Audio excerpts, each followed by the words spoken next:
삶 되시기를 주님의 이름으로 간절히 축원합니다. 모든 사람이 죽음을 맞이하지만 악인의 비극적인 죽음이 있고 또 의인의 복된 죽음이 있음을 보게 됩니다. 어리석은 나발은 징벌적인 죽음을 맞이했지만 지혜로운 아비가일은 복된 길을 선택합니다. 오늘 말씀을 통해 복된 삶과 또 복된 죽음의 길을 선택하는 지혜를 얻는 우리 모두가 되기를 간절히 바랍니다. 다윗과 그의 사람들을 모욕하고 조롱하던 나발은 아내 아비가일이 다윗에게 행한 일을 듣고서 낙담하고 몸이 돌같이 변합니다.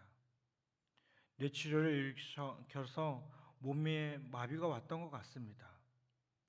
그는 열흘 후에 결국 죽었는데 성경은 하나님이 그를 치셨다라고 설명합니다. 누구나 한 번 죽는 것은 피할 수 없는 일입니다. 그런데 나발은 하나님의 징벌을 받아 비극적인 죽음을 맞이한 것입니다. 다윗은 하나님이 아비가일을 통해서 자신이 직접 나발에게 복수하는 것을 막으시고요, 하나님이 직접 나발을 보응하심을 인해 찬양합니다. 나발은 많은 재물을 소유한 자로서 그 재물에 취해 살다가 교만하고 어리석은 악행에 대한 하나님의 진노의 심판을 받게 된 것입니다. 여러분, 성도는 나발과 같이 하나님 앞에서 교만하고 방자에 행하다가 하나님의 징벌을 받아 멸망하는 그 어리석음을 피해야 될 줄 믿습니다.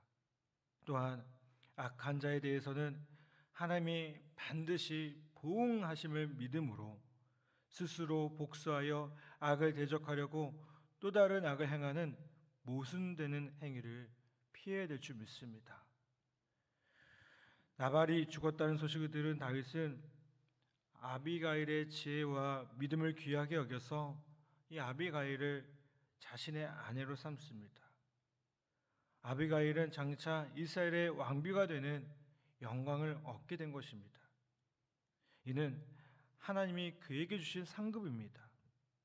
그녀는 하나님이 다윗을 이스라엘 왕으로 택하셨음을 알고 다윗의 분노를 잠재워 그의 손에서 악한 자의 피를 흘리지 않게 막은 지혜로운 여인이었습니다.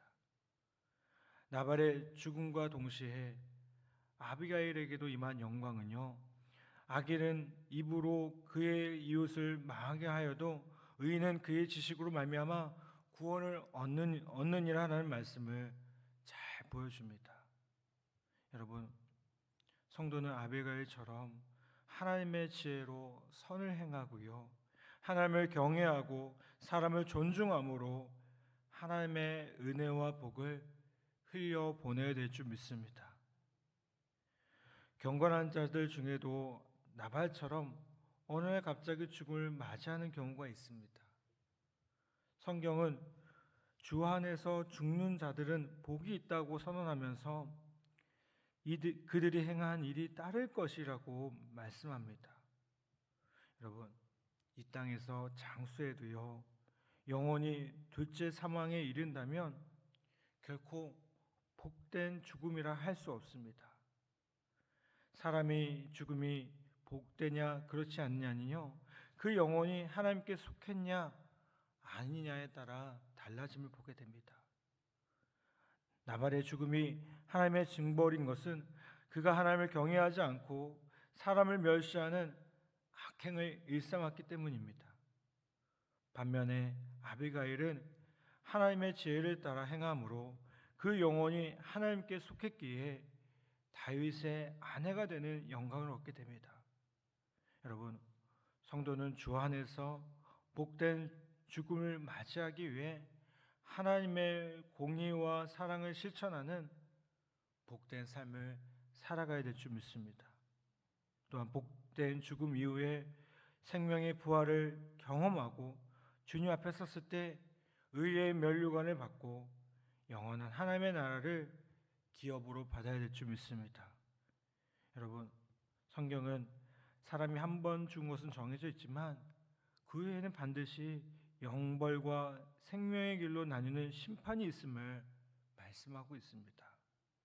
여러분, 성도는 그리스도 안에서 영생을 이미 소유한 자로서 하나님께 순종하는 경건한 삶으로요, 하나님의 풍성한 복을 누리며 살다가 복된 죽음을 맞이해야 될 줄 믿습니다.